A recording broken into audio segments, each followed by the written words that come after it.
श्री राम की वो जीत जिसे बुराई पर अच्छाई की जीत के प्रतीक में हर साल हम सब लाखों रावण के पुतलों का दहन करके दशहरे के पर्व के रूप में मनाते आ रहे हैं। मगर क्या आपको पता है 100 150 फीट लंबे चौड़े रावण के पुतले तैयार कैसे करे जाते हैं? नहीं तो चलिए फिर मेरे साथ बिना किसी देरी के शुरू करते हैं। आपको दिखाते हैं कितनी मेहनत और कुशलता से इन्हें बनाया जाता है और लगाया जाता है। तो रावण के पुतले बनाने की यहाँ पे शुरुआत करी जा रही है, जिसके लिए सबसे पहले बांस के लंबे लंबे डंडे लिए जाते हैं। डंडों को अच्छे से छीला जाता है ताकि इसमें कोई भी फ्रास ना रह जाए, कोई भी लकड़ी का एक हल्का सा भी टुकड़ा ना रह जाए चुभने के लिए, और फिर इसे काट के छोटा करा जाता है। उसके बाद इन्हें नापा जाता है और नापने के बाद एक बांस की सीख के करे जाते हैं 4 टुकड़े। तो आप ये जो मोटा सा डंडा देख रहे हैं ना, इस छोटी सी मशीन के द्वारा इसके हो जाएंगे छोटे छोटे और पतले पतले से लंबे लंबे से टुकड़े। तो आप यहाँ पे देख सकते हैं इसको फंसा लिया गया इस मशीन के अंदर। अब इस मशीन को नीचे की ओर खींच खींच के इसके टुकड़े कर लिए जाएंगे। तो यहाँ पे एक बांस के डंडे से ढेर सारे इसके बांस के टुकड़े हो जाते हैं। तो यहाँ पे एक बांस के डंडे के टुकड़े कर लिए गए। अब इन्हें ले जाया जाएगा दूसरी ओर, जहाँ पे इसे आकार देने के लिए दोबारा से इन्हें शेप दी जाएगी। तो यहाँ पे कहीं पे गोल शेप, कहीं पे ओवल शेप, अलग अलग आकार इन डंडों को दिया जाता है। तो यहाँ पे 2 डंडों को मिलाया भी जाता है। तो आप यहाँ पे देख सकते हैं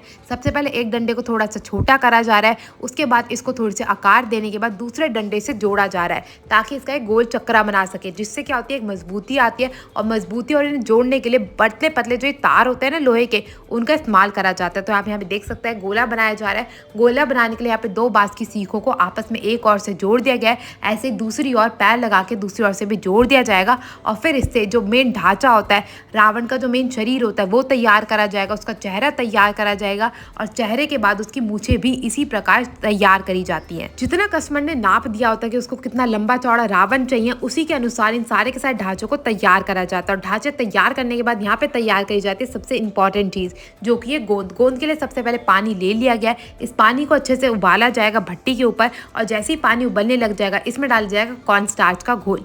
जो ये कॉर्न स्टार्च का घोल होता है ना, यहाँ पे इसी का इस्तेमाल करा जाता है गोंद के रूप में, जिससे कपड़ा हो गया, कागज हो गया, वो चिपकाया जाता है इस ढांचे के ऊपर। तो सबसे पहले जो है मेन जो ढांचा होता है, जो रावण का शरीर होता है, जिसमें सारे के सारे पटाखे लगते हैं, या कह लो जो धड़ होता है, उससे सबसे पहले कपड़ा लगाया जाता है उसे मजबूत बनाने के लिए। तो यहाँ पे कपड़ा लिया गया, उसे इसी गोंद वाले पानी में भिगोया जाएगा और भिगोने के बाद अच्छे से निचोड़ा जाएगा और इस कपड़े को लेके अच्छे से इस धड़ के ऊपर लगा दिया जाएगा। लगाने के लिए दोबारा से लोहे के जो पतले पतले सरिये थे ना, या कह लो जो पतले पतले तार थे, उन्हीं का इस्तेमाल करा जाता है। उन्हीं द्वारा इसे बिल्कुल मजबूती से चिपका दिया जाता है और इसे ऐसे छोड़ दिया जाता है 2 दिन के लिए। 2 दिन बाद इसके ऊपर कागज लगाने का कार्यक्रम शुरू करा जाता है, जिसके लिए इसी गोंद का इस्तेमाल करा जाता है। तो इस गोंद को लिया जाएगा, कपड़े की मदद से पूरे के पूरे कागज पे लगाया जाएगा, और फिर एक एक कागज को लेके इसके धड़ पे, शक्ल पे, जितने भी पुर्जे होते हैं उसके, मतलब जो हाथ पैर होता है, उन पे भी इसी तरह से चिपका दिया जाता है। तो एक एक करके सारे के सारे टुकड़ों को बिल्कुल बढ़िया तरीके से चिपकाने के बाद जो इसके हाथ पैर होता है उन पे भी इसी तरह गोंद और ये जो कागज होता है ना, उसे चिपकाया जाता है। इसमें कपड़ा नहीं लगता, क्योंकि ये जो साइड के टुकड़े होते हैं ना, ये ऐसे टिक जाते हैं। तो यहाँ पे जो है हमारी शक्ल भी तैयार हो चुकी है, बाकी के सारे पार्ट भी तैयार हो चुके हैं। अब बारी आती है सबसे मेन चीज की, जो कि है मूछ। तो मूछ के लिए सबसे पहले काला कागज लिया जाता है, उसके ऊपर यही गोंद लगाई जाती है, और गोंद लगाने के बाद एक एक करके सारे के सारे कागज के टुकड़ों को लिया जाता है और चिपका दिया जाता है उसकी मूछों के ऊपर।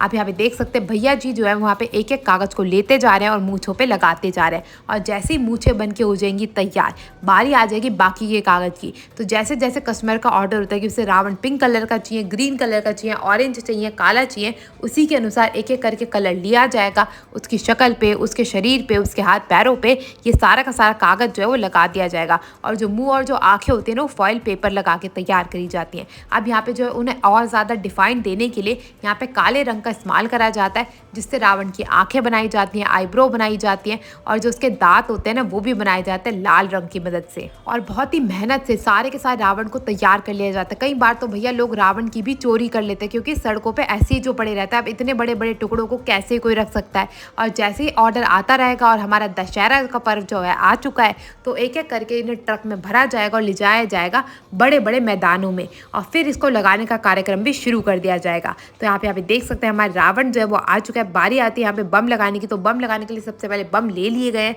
एक एक करके सारे के सारे पैकेट को खोला जाएगा। और इसमें बम लगाने की भी एक टेक्निक होती है। उसके लिए सबसे पहले इसके मुंह में जो एक तार है ना, वो घुसाया जाता है, और एक तार में कम से कम 4 से 5 बम का ये जोड़ा तैयार कर लिया जाता है, ताकि रावण के अंदर बम लगाने में ना आसानी रहे। अब क्या करेंगे, अब एक एक करके जोड़ों को लिया जाएगा और लगा दिया जाएगा रावण के अंदर। मोस्ट प्रोबेबली जो उसका धड़ होता है ना, उसमें सबसे ज़्यादा बम लगाया जाता है। भाई बम की भी चोरी होती है, तो इसकी भी निगरानी रखनी पड़ती है। तो आप सोच सकते हैं कितनी मेहनत का कार्यक्रम होगा ये। अब ऐसे ही उसके शक्ल पे, उसके धड़ पे, उसकी नाक पे, हर जगह बम जो है वो लगा देते हैं। और फिर बारी आती है क्रेन की। तो यहाँ पे रस्सी की मदद से सारे के सारे टुकड़ों को जोड़ दिया गया, उसके पैरों को छोड़ के उसके हाथ को, शक्ल को और उसके धड़ को, और उसमें लगा दी जाती है एक रस्सी जिसमें एक होता है हुक। हुक की मदद से रावण के जो सारा का सारा शरीर होता है ना उसे खींचा जाता है और नीचे जो ये बांस की डंडियाँ आप देख रहे हैं उसके भरोसे उसे खड़ा कर दिया जाता है। और फिर खड़े होने के बाद नीचे जो डंडियाँ उन्हें भी तारों की मदद से बांध दिया जाता है, छेद कर दिया जाता है मैदान के अंदर। और जैसे ही छेद हो जाएंगे यहाँ पे हमारा जो रावण है उसे अलग अलग किनारे से जो रस्सियाँ खींच रखी थी उसे पेड़ों से बांध देंगे। पेड़ नहीं होगा तो उसे हुक करके बांध दिया जाता है। और जैसे ही रावण की चारों की तरफ की जो रस्सियां हैं वो अच्छे से बंध जाएंगी, उसके बाद क्या जो हुक डाला गया था बड़ी सी क्रेन की मदद से उसको निकाल दिया जाएगा। और यहाँ पे जो हमारा पुतले जो है वो तीनों के तीनों खड़े हो चुके हैं, रावण, मेघनाथ और कुंभकर्ण। अब बारी आती है इनके पैरों की, तो पैर भी लगा दिए गए हैं। और इसी प्रकार से तीनों के तीनों पुतलों को बस इंतजार है तो राम जी के एक बाण का। रावण तो कितने सालों से इंतजार कर रहा है दोबारा से राम का, मगर क्या हम में से कोई राम बन पाया आज तक? ये सवाल आप जरूर अपने आप से पूछेगा इस रावण दहन के दिन। और इसी के साथ मैं आपसे मिलती हूँ अगली वीडियो में, तब तक के लिए जय श्री राम।